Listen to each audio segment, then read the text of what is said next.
Hello guys and welcome to Skypedia academy. और यहाँ पर हम लोग बहुत ही शानदार तरीके से आज डिस्कस करेंगे करंट इवेंट को।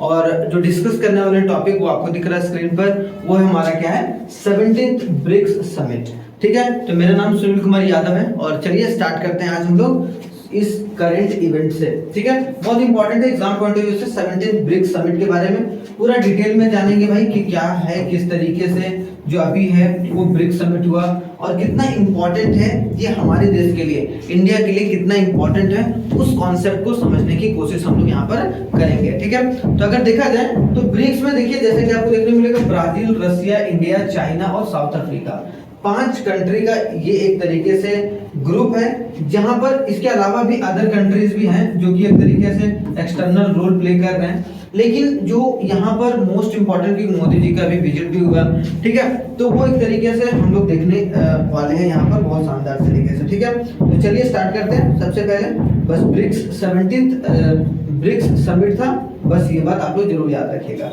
अब यहाँ पर क्या है समझिए, सबसे पहला जो कॉन्सेप्ट है वो क्या देखने को मिलता है।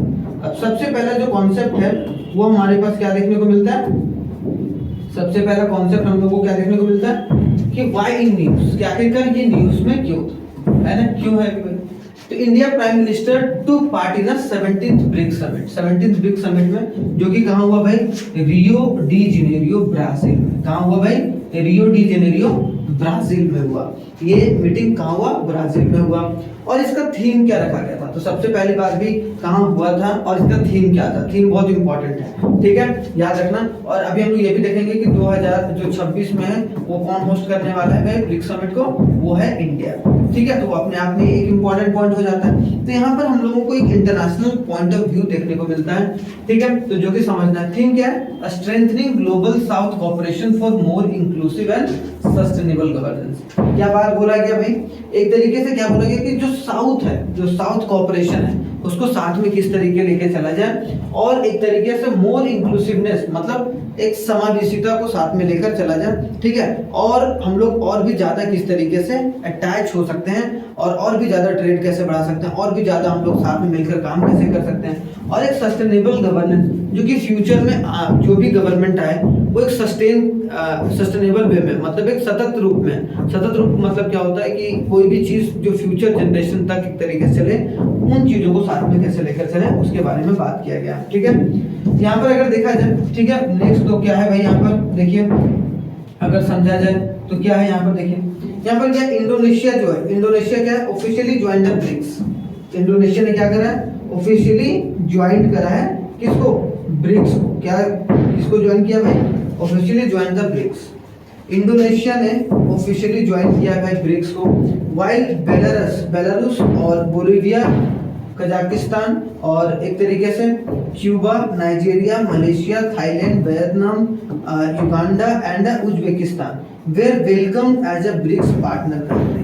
तो ये लोग क्या पहले से पार्टनर कंट्री थे, अब एक और एक तरीके से पार्टनर कंट्री बन गई, कौन, इंडोनेशिया। तो याद रखिएगा इंडोनेशिया ने ऑफिशियली ब्रिक्स में ज्वाइन कर लिया एज अ पार्टनर कंट्री। तो इसका मतलब क्या है, ये सब सारे कॉपरेट किस तरीके से करके चलें और कॉपरेशन किस तरीके से बनाकर चलें, इसके बारे में यहाँ पर बात की जा रही है। लेकिन और कॉपरेशन बहुत ही इंपॉर्टेंट है भाई, क्लियर। तो India assume the BRICS chairman and host the 18th BRICS, और हम लोग जो होंगे वो 18th ब्रिक्स समिट जो है 2026 में होस्ट करने वाले हैं। तो ये समझना भी जरूरी है कि 18th जो ब्रिक्स समिट है वो कौन होस्ट करने वाला है भाई, भारत होस्ट करने वाला है। क्लियर हो गया, यहाँ तक कोई चिंता वाली बात नहीं है। ठीक है, आगे बढ़ा जाए भाई। नेक्स्ट क्या है, नेक्स्ट देखते हैं हम लोग आगे। आगे देखिए, आगे बोला गया what is the key outcome, हमारा की आउटकम क्या रहा। आखिर अगर देखा जाए तो आखिर आउटकम हम लोग क्या निकला कि हम लोगों ने वहां पर पार्टिसिपेट करा भाई, इंडिया के लिए क्या फायदा है। ठीक है, तो अगर देखा जाए अभी इंडिया के लिए सबसे पहले की आउटकम में सबसे पहला कि ग्लोबल गवर्नेंस रिफॉर्म। क्या हुआ, ग्लोबल गवर्नेंस रिफॉर्म के बारे में बात हुआ कि भाई हम लोग ग्लोबल जो लीडर हैं 2-4 कंट्री हैं जो कि सिक्योरिटी यूएन सिक्योरिटी काउंसिल में, तो ये बोला कि ब्रिक्स बैक द एक्सपेंशन। उसने क्या बोला भाई, ब्रिक्स कंट्री ने क्या बोला सब मिलकर कि भाई हम लोगों को क्या करना है भाई, या फिर जो है वो यूएन सिक्योरिटी काउंसिल में जो 5 परमानेंट मेंबर हैं वो एक तरीके से 5 परमानेंट मेंबर में जो साउथ का ग्लोबल साउथ का रिप्रेजेंटेशन को हमें बढ़ाना चाहिए। और उन्हें अर्ज किया, क्या दरख्वास्त किया किसके साथ, IMF and world bank reforms to reflect the emerging market. उन्होंने इस तरीके से बोला कि जो इमर्जिंग मार्केट है, जो डेवलपिंग इकोनॉमीज हैं, डेवलपिंग कंट्रीज हैं, ठीक है, उनका रोल और उनको सपोर्ट किया जाए, ऐसे रूल्स बनाए जाए वर्ल्ड ट्रेड ऑर्गेनाइजेशन के थ्रू, ठीक है। मतलब एक तरीके से जो IMF, वर्ल्ड बैंक और वर्ल्ड ट्रेड ऑर्गेनाइजेशन है, ये तीनों एक बहुत इंपॉर्टेंट रोल प्ले करता है कोई भी कंट्री को एक तरीके से सेफ देने में आज के जमाने में, क्योंकि वो एक तरीके से हम लोग देख सकते हैं कि टॉप लीडरशिप में जो आप देख सकते हो कौन कौन है भाई। एक तो आपको अमेरिका देखने को मिलेगा, एक आपको चाइना देखने को मिलेगा, है कि नहीं। लेकिन हम लोगों को साथ में लेकर चलना जरूरी है। जो डेवलपिंग इकोनॉमी है, डेवलपिंग इकोनॉमीज को कहीं ना कहीं दरकिनार किया जाता है, ठीक है। और बात क्या किया गया, सस्टेनेबल डेवलपमेंट, कि हम लोग किस तरीके से सस्टेनेबल डेवलपमेंट को फॉलो करके चलें। 17 SDG गोल है ना, सस्टेनेबल डेवलपमेंट गोल्स, ठीक है, सतत विकास लक्ष्य को रखा गया है। ब्रिक्स ने अडॉप्ट करा कि लीडर एक फ्रेमवर्क डिक्लेरेशन होगा जिसमें क्लाइमेट को फाइनेंस किया जाएगा ताकि रिसोर्स को मोबिलाइज किया सके और कार्बन मार्केट को एक तरीके से कम किया जाए, मतलब जो कार्बन एमिट हो रहा है उसको और भी कम कैसे करें। और यहाँ पर वही बात बोला कि mobilize the resource for developing countries and MOU on the BRICS carbon market partnership to enhance the cooperation in the global carbon pricing and the emission trading, कि जो इमिशन हो रहा है, कुछ भी हो रहा है, तो हम लोग साथ में मिलकर एक तरीके से सस्टेनेबल डेवलपमेंट पर भी काम करेंगे। फिर बोला गया किस पर काम करेंगे भाई, पीस एंड सिक्योरिटी पर, खास करके कि हम लोग पीस कैसे बना के चलें। अगर कोई दो स्टेट के बीच में, जैसे कि बोला गया BRICS reaffirm the African solution to the African problems, called for a Gaza ceasefire and एक तरीके से 2 स्टेट सॉल्यूशन। उन्होंने बोला क्या कभी भी कोई भी दो देशों के बीच में अगर कुछ भी बात होती है तो वो लोग आपस में सुलह करें, वो ज्यादा बेहतर है। ब्रिक्स लीडर कंडेम्ड, और ब्रिक्स लीडर ने बहुत सारे क्या, जो पहलगाम अटैक हुआ था हम लोगों का, उनका भी एक तरीके से दुख जताया कि ये नहीं होना चाहिए था, है कि नहीं। और इंडिया ने बहुत जोर दिया किस पर, कि टेररिज्म मस्ट बी रिजेक्टेड, कि टेररिज्म को, जो आतंकवाद है, उसको पूरी तरीके से खत्म करना चाहिए और उसको कभी भी कन्वीनियंस के तौर पर नहीं लेना चाहिए, उसको कभी भी छूट नहीं देना चाहिए, उन लोगों को बढ़ावा नहीं देना चाहिए, रादर देन उन्हें एक तरीके से यहाँ पर हटा के चलना चाहिए, तभी हम लोग एक तरीके से डेवलप कर पाएंगे। क्लियर। तो यहाँ पर किसके बारे में, पीस एंड सिक्योरिटी के बारे में बात हुआ था। तो सबसे पहले बात हुआ ग्लोबल गवर्नेंस, फिर हुआ सस्टेनेबल डेवलपमेंट और फिर हुआ पीस एंड सिक्योरिटी के बारे में, ठीक है। तो यहाँ पर हो गया। अब आगे और क्या बोला गया भाई, और आगे बोला गया कि हम लोग और किस पर काम कर सकते हैं भाई, फाइनेंशियल कोऑपरेशन। फाइनेंशियल कोऑपरेशन का मतलब कि BRICS advance a cross border payments initiative to reduce the US dollar reliance. देख रहे हो कि हम लोगों को अपनी करेंसी को बढ़ाना चाहिए इन कंपेयर टू सिर्फ डॉलर जो खेल रहे हैं, जिसकी वजह से अमेरिका जो है सबको धमकाता रहता है, ठीक है, झूठ फूट में। तो उन चीजों को कम कैसे किया जा सके, तो यहाँ पर डॉलर की जो प्रभाव है उसको कम कैसे किया जा सके, और हम लोग अपना जो न्यू डेवलपमेंट बैंक है NDB जो है उसकी एक्सपेंशन कैसे करें और ब्रिक्स के साथ, ठीक है। तो ये बहुत अच्छी बात की गई भाई, जिसके थ्रू एक तरीके से इन्वेस्टमेंट भी बढ़ाने के बारे में। फिर ये बात बोली गई कि टेक्नोलॉजी एंड डिजिटल इकोनॉमी को कैसे बढ़ावा मिले, क्योंकि टेक्नोलॉजी और डिजिटल इकोनॉमी अगर नहीं बढ़ेगा तो हम लोग एक तरीके से क्या करेंगे, ग्रोथ कभी भी नहीं कर पाएंगे, ठीक है। तो ग्रोथ के लिए हमें क्या चाहिए, digital economy. Digital economy digital अगर करके चल रहे हैं तो डिजिटल के साथ हम लोग करेंसी को भी एक्सचेंज कर सकते हैं, है कि नहीं। तो ये सब सारी चीजें बोली गई। BRICS adopted the leaders statement of the global AI governance, concluded the data economy. यहाँ पर ये बोला गया कि स्टेटमेंट ये बोला गया कि ग्लोबल AI गवर्नेंस होना चाहिए, मतलब AI को गवर्न करने के लिए ग्लोबल एक चीज होना चाहिए, जो AI इंस्टीट्यूशन होना चाहिए जो पूरी चीजों को लेकर चले, and understanding and agreed in the form a BRICS space council for a collaboration of space क्या एक्सप्लोरेशन, कि हम लोग ब्रिक्स जो कंट्री है वो हम लोग क्या करेंगे भाई, स्पेस काउंसिल बनाएंगे जिसमें हम लोग साथ में मिलकर टेक्नोलॉजी के ऊपर काम भी करेंगे। हेल्थ एंड सोशल डेवलपमेंट पर फोकस किया गया। यहाँ पर बोला गया कि BRICS launch the partnership to eliminate the socially determined disease like TB. TB आज भी बहुत सारे ब्रिक्स कंट्री में है, हमारे जैसे लगभग खत्म हो गया भाई, ठीक है। तो उसको एक तरीके से कैसे खत्म किया जाए उसके बारे में भी यहाँ पर बात किया गया और साथ में मिलकर काम करने के बारे में सोचा गया, ठीक है। तो आई होप सो यहाँ तक समझ में आ गया होगा, क्लियर। आगे अगर देखा जाए नेक्स्ट, तो व्हाट इज ब्रिक्स, आखिरकार ब्रिक्स है क्या, है कि नहीं। सवाल तो यही है ना कि व्हाट इज ब्रिक्स, ब्रिक्स क्या है भाई। तो अगर ब्रिक्स क्या है, अगर देखा जाए ब्रिक्स क्या है भाई, देखते हैं। तो ब्रिक्स बोला गया कि द एक्रोनिम जो ब्रिक है, सबसे पहले क्या था, ब्रिक्स नहीं था, ब्रिक था। जो इसका नाम था वो एक ब्रिटिश इकोनॉमिस्ट ने, जो जिम ओ नील ने 2001 में to represent the emerging economies of Brazil, Russia, India and China. तो उन्होंने क्या बोला था कि ब्राजील जो होगा, रशिया होगा, इंडिया और चाइना, इमर्जिंग इकोनॉमी क्या है भाई, इमर्जिंग इकोनॉमी। तो ये इमर्जिंग इकोनॉमी जो है, इमर्जिंग इकोनॉमी है, वो एक तरीके से कैसे साथ में मिलकर चल सके, इनके लिए उन्होंने बोला कि एक ग्रुप होना चाहिए ब्रिक नाम का। तो वो सबसे पहली बार 2001 में ये बात बोली गई थी। लेकिन अगर देखा जाए कि जो ब्रिक समिट है उसमें मेंबर कितने थे, इनिशियल 5 मेंबर्स कौन कौन थे भाई, ब्राजील था, रशिया था, इंडिया था, चाइना था, साउथ अफ्रीका था।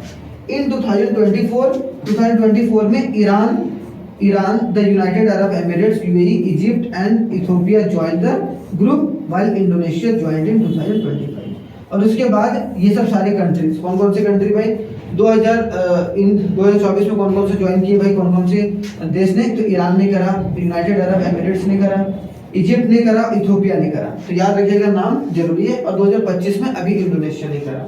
अगर देखा जाए, BRICS began functioning as a formal group during G8 out, जब G8 मीटिंग हो रही थी, ठीक है, समिट के दौरान, तो उसमें पहली बार उन्होंने आउटरीच करा और साथ में मिलकर 2006 में स्टार्ट करने के बारे में सोचा। हेल्ड, और इसका फर्स्ट जो समिट हुआ था वो कहाँ हुआ था, रशिया में। रशिया में क्या हुआ था, सबसे पहले जो समिट हुआ था कब हुआ था, 2009 में, ठीक है। And become a BRICS which is inclusion of South Africa in 2010। और 2010 में कौन जुड़ा था भाई, पहले 4 ही कंट्री थे, कौन कौन, इंडिया, कौन, ब्राजील, रशिया, पहले ब्रिक ही था, BR, ब्राजील, रशिया, इंडिया और चाइना, यही 4 कंट्रीज हैं। और खास करके 4 कंट्री 2006 में इसकी स्थापना कर दी गई थी। उसके बाद एक तरीके से 2009 में पहली मीटिंग हुई, और एक तरीके से साउथ अफ्रीका जो ज्वाइन किया वो 2010 में ज्वाइन किया, ठीक है, याद रखिएगा। 2024 में ये जो कौन कौन से कंट्री भाई, ईरान, यूएई, इजिप्ट, इथियोपिया, ये सब ज्वाइन किया, और इंडोनेशिया ने 2025 में ज्वाइन किया, ठीक है। याद रखना है कि जो अभी हाल ही में ज्वाइन करने वाला ब्रिक्स के साथ कौन सा है, कौन सा पार्टनर कंट्री है, तो पार्टनर कंट्री का नाम आपको इंडोनेशिया देखने को मिलेगा, ठीक है। ये चीज समझ में आया, क्लियर, यहाँ तक कोई दिक्कत नहीं। अब आगे देखा जाए, थोड़ा सा और भी दिमाग लगाते हैं यहाँ पर, ठीक है, दिमाग तो लगाना पड़ेगा भाई, नहीं तो गड़बड़ हो जाएगा, ठीक है। अब यहाँ देखो क्या बोला, Saudi Arabia has not yet formalized BRICS, Saudi Arabia ने अभी तक फॉर्मलाइज नहीं करा है अपने आप को। While Argentina initially expected to join, Argentina join करना चाह रहा था, ठीक है, जो expected to join in 2024, but उसके बाद उसने बोला कि हम ज्वाइन नहीं कर रहे हैं, ठीक है, पहली बात। उसके बाद सिग्निफिकेंस, इंपॉर्टेंस, महत्व कितना है, तो BRICS accounts 45% of world total population. जो ब्रिक्स में ब्राजील, रशिया, इंडिया, चाइना और साउथ अफ्रीका, इसमें वर्ल्ड पॉपुलेशन के 45% जो लोग हैं, मतलब अगर टोटल 100 लोग हैं तो उसमें 45 जो लोग हैं वो कहाँ पर रह रहे हैं भाई, ब्रिक्स कंट्री में रह रहे हैं। और हम लोग जो है 37.3% ऑफ ग्लोबल जीडीपी है, मतलब अगर ब्रिक्स कंट्री का देखा जाए तो ब्रिक्स कंट्री कितना कंट्रीब्यूट करता है जीडीपी में, 37.3%, surpassing the European union. European union कितना है भाई, 14.5% कंट्रीब्यूट करता है, ठीक है। और G7 जो है, G7 वो 29.3% करता है। मतलब एक तरीके से हम लोग यूरोपियन यूनियन से भी ज्यादा कंट्रीब्यूट कर रहे हैं, ब्रिक्स जो ग्रुप है, और एक तरीके से G7 29.3 और एक तरीके से यूरोपियन यूनियन 14.5, ठीक है। की इनिशिएटिव क्या है भाई ब्रिक्स का, न्यू डेवलपमेंट बैंक 2024 में, तो 2014 में खोला गया था भाई, ठीक है।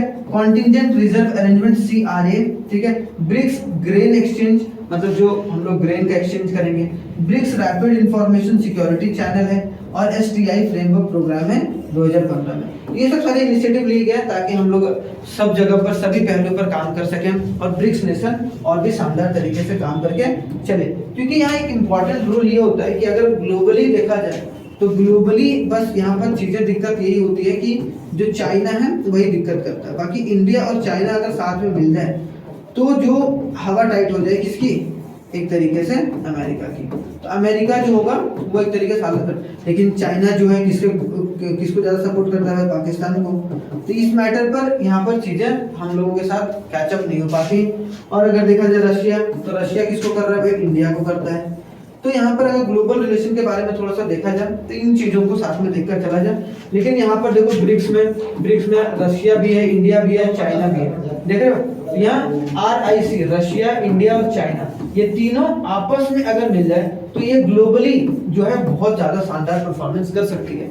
यहाँ पॉपुलेशन भी ज्यादा लोग रह रहे हैं और यहाँ पर एक तरीके से चीजों को साथ में लेकर चला भी जा रहा है। ठीक है, तो ये बात है, थोड़ा सा समझ के चलना है, इंपॉर्टेंट है। आगे बढ़ते हैं भाई। नेक्स्ट अगर देखा जाए how BRICS redefining the power in the global governance, कैसे भाई एक ग्लोबल पावर बन के उभर रहा है, इसको भी समझना जरूरी है। ठीक है, तो यहाँ बोला कि एनर्जी सिक्योरिटी के रूप में। ठीक है, energy security with Iran, Saudi Arabia and जो UAE joined BRICS now accounts for around 44% of global crude oil. अब देख रहे हो जैसे ही सऊदी अरेबिया, ईरान और UAE ज्वाइन किया, वैसे 44% हम लोग ग्लोबल क्रूड ऑयल, मतलब अगर 40 जितना भी क्रूड ऑयल है उसको 44% ब्रिक्स नेशन के थ्रू होके जा रहा है। ठीक है, मतलब हम लोग कंट्रोल कर सकते हैं, सप्लाई चेन को इन्फ्लुएंस कर सकते हैं। ठीक है, याद रखना इंपॉर्टेंट है।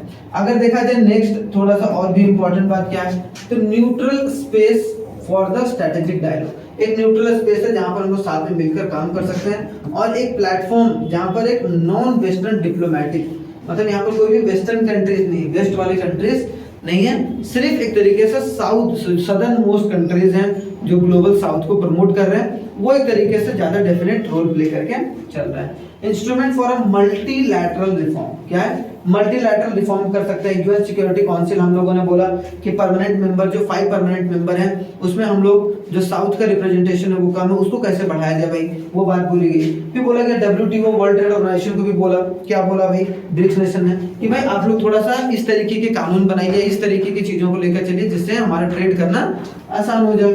IMF, इंटरनेशनल मॉनेटरी फंड, फिर वर्ल्ड बैंक को भी बोला। ठीक है, तो ये सब रिफ्लेक्ट कर रहा है कि ग्लोबल रेजिलिएंट कैसे है और हम लोग कितना आगे चलकर रोल प्ले कर सकते हैं ग्लोबल को रिसीव करने में। ठीक है, तो ग्लोबल गवर्नेंस भी बढ़ेगा। और जब देखो सिंपल सी बात है, जब ग्लोबल अगर गवर्नेंस हमारा टाइट होगा या ग्लोबल गवर्नेंस अच्छा होगा, तब एक तरीके से पॉलिटिकल स्टेबिलिटी वर्ल्ड में देखने को मिलेगा। अब पॉलिटिकल स्टेबिलिटी अगर नहीं देखने को मिलेगा तो क्या होगा, एक तरीके से इकोनॉमी भी स्टेबल नहीं होगा। क्या नहीं होगा? इकोनॉमी स्टेबल नहीं होगा। तो इकोनॉमी को अगर स्टेबल बनाना है या इकोनॉमिक स्टेबिलिटी लानी है तो एक तरीके से आपको पॉलिटिकल स्टेबिलिटी को लेकर चलना जरूरी है। ठीक है, याद रखना इंपॉर्टेंट है। ठीक है, आई होप सो ये चीज समझ में आ गया होगा। अगर यहाँ पर थोड़ा सा कंक्लूजन देखा जाए तो कंक्लूजन में क्या है भाई, कंक्लूजन में देखो, कंक्लूजन में देखा BRICS with institutional reform, financial integration, क्या ब्रिक्स जो इंडिया जो है इसमें बहुत डेफिनेट रोल प्ले कर सकता है, क्योंकि इंडिया सबसे ज्यादा इमर्जिंग मार्केट है, सबसे पहली बात इमर्जिंग मार्केट है और ऊपर से डेवलप्ड इकोनॉमी है। ठीक है, और हम लोग सही तरीके से हमारे देश में इन्फ्लेशन भी कंट्रोल में है और रिजर्व भी हमारे देश में अच्छे हैं। तो यहाँ पर एक तरीके से बोल सकते हैं कि BRICS with institutional reform, financial integration and the strategic unity, अगर यूनिटी बना के चले, can emerge as a powerful bloc, एक पावरफुल ब्लॉक के रूप में, और ग्लोबल साउथ को रिप्रेजेंट करने के लिए हम लोग बहुत शानदार ग्रुप बना सकते हैं।